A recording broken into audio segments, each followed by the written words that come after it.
Hi friends, इस ICT education में आपका स्वागत है। दोस्तों, सुप्रीम कोर्ट के वर्तमान जज DY चंद्रचूड़ जो कि अब सेवानिवृत्त हो रहे हैं 10 तारीख को, और नए जस्टिस के नाम की घोषणा हो चुकी है। आपको भी ये चीज़ें पता होंगी। संजीव खन्ना जी जो है सुप्रीम कोर्ट के नए चीफ जस्टिस होंगे। सभी लोग को ये पता चल चुकी होगी कि जो जस्टिस हैं यही अब नियुक्त होने वाले हैं, क्योंकि इसकी सिफारिश भी की जा चुकी है सुप्रीम कोर्ट के कॉलेजियम सिस्टम के द्वारा। कॉलेजियम सिस्टम सुप्रीम कोर्ट का एक ऐसा सिस्टम है जो कि जजों को नियुक्त करने के लिए बनाया गया है। इस पर एक बार बहुत विवाद भी हो चुका है, जैसे कि आप जानते भी होंगे शायद कि भारत सरकार ने एक पैनल का गठन किया था जिसने सिफारिश की थी कि उसमें प्रधानमंत्री से लेकर मंत्री और सुप्रीम कोर्ट के जज, कानून मंत्री को मिलाकर एक कमेटी बनेगी जो कि सिफारिश करेगी कि किसको जज बनाया जाए और किसको ना बनाया जाए। लेकिन सुप्रीम कोर्ट की संवैधानिक बेंच ने इसको रद्द कर दिया था। तो कॉलेजियम सिस्टम के द्वारा फिर से इनको जो है ये सिफारिश की गई कि जस्टिस जो है संजीव खन्ना ही अगले सुप्रीम कोर्ट के जज होंगे। तो आइए आज हम इनके बारे में थोड़ा सा जानते हैं कि इनकी क्या खासियत रही, कब नियुक्त हुए, क्या कैसे, इनकी हिस्ट्री के बारे में थोड़ा सा हम जानने की कोशिश करते हैं। दोस्तों, हमने डेटा सुप्रीम कोर्ट की ऑफिशियल वेबसाइट से लिया है। 14 मई 1960 को 14 मई 1960 में इनका जन्म हुआ है।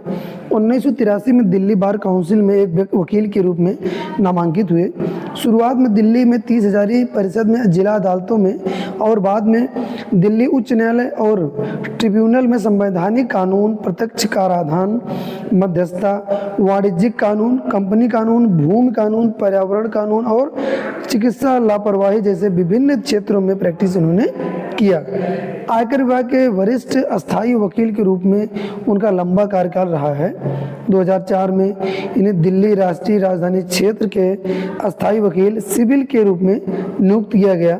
वह दिल्ली उच्च न्यायालय में अतिरिक्त लोक अभियोजक और एमिकस क्यूरी के रूप में कई आपराधिक मामलों में पेश हुए और बहस किया उन्होंने। 2005 में दिल्ली उच्च न्यायालय के अतिरिक्त न्यायाधीश के रूप में पदोन्नत हुए और 2006 में अस्थायी न्यायाधीश बनाए गए। दिल्ली उच्च न्यायालय के न्यायाधीश के रूप में इन्होंने दिल्ली न्यायिक अकादमी, दिल्ली अंतर्राष्ट्रीय मध्यस्थता केंद्र और जिला न्यायालय मध्यस्थता केंद्रों के अध्यक्ष प्रभारी न्यायाधीश का भी पदभार संभाला। 18 जनवरी 2019 को भारत के सर्वोच्च न्यायालय के न्यायाधीश के रूप में इनको प्रमोट किया गया, पदोन्नत किया गया। उन्होंने 17 जून 2023 से 25 दिसंबर 2023 तक supreme court legal service committee के अध्यक्ष का पदभार भी संभाला। वर्तमान में राष्ट्रीय विधिक सेवा प्राधिकरण के कार्यकारी अध्यक्ष और राष्ट्रीय न्यायिक अकादमी भोपाल के गवर्निंग काउंसिल के सदस्य भी हैं। और आपको हम बताना चाहते हैं 13 मई 2025 को ये रिटायर भी हो रहे हैं। जस्टिस संजीव खन्ना देश के 91वें चीफ जस्टिस होंगे। इस बात का औपचारिक ऐलान गुरुवार को हो गया है, जो 10 नवंबर को रिटायर हो रहे CJI DY चंद्रचूड़ की जगह सुप्रीम कोर्ट में लेने वाले हैं। इनका कार्यकाल बहुत छोटा होगा। अगले 5 महीने तक ये जिम्मेदारी चीफ जस्टिस के रूप में संभालेंगे। या सभी लोग जानना चाहते हैं कि पिछला बैकग्राउंड क्या रहा, कौन से ऐसे केसेस रहे जिनमें इनको जो है इन्होंने फैसला दिया और वो चर्चा में रहे हैं। जस्टिस संजीव खन्ना कौन है जो DY चंद्रचूड़ के उत्तराधिकारी बनने वाले हैं? हम आपको आज यहाँ उन केसेस के बारे में बताने वाले हैं जिनसे चर्चा में रहे। दिल्ली चुनाव के बीच केजरीवाल को जमानत मिली। जैसे कि आप जानते हैं सुप्रीम कोर्ट ने केजरीवाल को जो है जमानत दी थी। दिल्ली के पूर्व CM अरविंद केजरीवाल को कथित शराब घोटाले में मामले में ED ने अरेस्ट किया था। इस बीच देश में लोकसभा चुनाव 2024 शुरू हो गए। यह तय माना जा रहा था कि आम आदमी पार्टी के टॉप सभी नेता, जितने बड़े नेता थे, चुनाव के दौरान जेल में ही रहेंगे। चुनाव के बीच जस्टिस संजीव खन्ना ने अरविंद केजरीवाल को प्रचार के लिए जमानत देकर हर किसी को चौंका दिया। बाद में संजीव खन्ना की बेंच ने ही उन्हें इस मामले में रेगुलर बेल भी प्रदान की। बिल्किस बानो केस के बारे में आप लोग जानते ही होंगे सभी लोग। बहुचर्चित बिल्किस बानो का केस भी सुप्रीम कोर्ट में जस्टिस संजीव खन्ना के पास सुनवाई के लिए आया।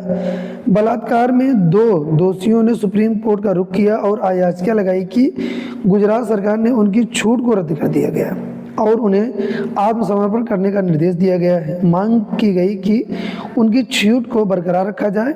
न्यायमूर्ति संजीव खन्ना की बेंच ने कड़ा रुख अख्तियार करते हुए इस याचिका पर सुनवाई से ही इनकार कर दिया, जिसके चलते दोषियों को अपनी याचिका को वापस लेने पर मजबूर होना पड़ा था। हिजाब बैन पर भी इनका एक फैसला आया था। मुंबई के एक प्राइवेट कॉलेज ने जुलाई के महीने में एक सर्कुलर जारी किया था। इस सर्कुलर में साफ साफ कहा गया था कि कॉलेज परिसर के अंदर हिजाब कैप पहनने की मनाही रहेगी।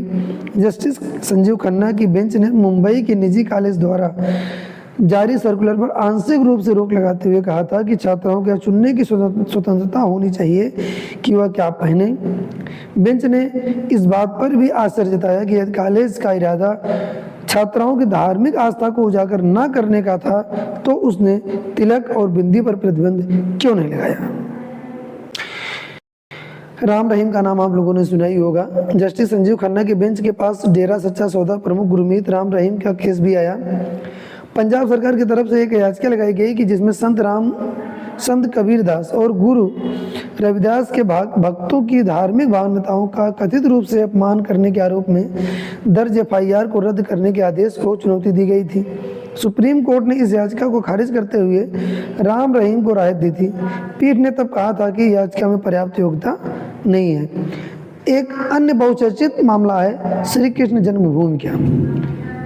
कृष्ण जन्मभूमि शाही ईदगाह मस्जिद विवाद मामले में भी संजीव खन्ना ने अहम जजमेंट दिया।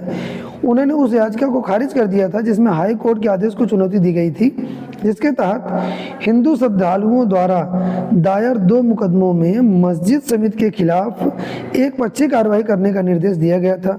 शाही मस्जिद ईदगाह प्रबंधन समिति की याचिका पर नवंबर में अब सुनवाई होनी है इसकी।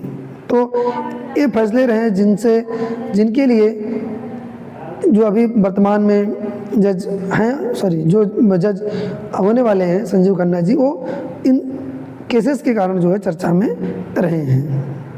इनका भी कार्यकाल बहुत छोटा सा होगा। इस कार्यकाल में भी ये छोटे से कार्यकाल में देखना है कि आगे क्या क्या निर्णय होते हैं, तो ये चीज़ें भी देखने वाली होंगी। तो दोस्तों थोड़ी सी जानकारी आपके लिए लेकर आए। आशा है वीडियो जरूर पसंद आई होगी। अगर वीडियो पसंद आई है दोस्तों तो चैनल को सब्सक्राइब जरूर करिएगा। धन्यवाद।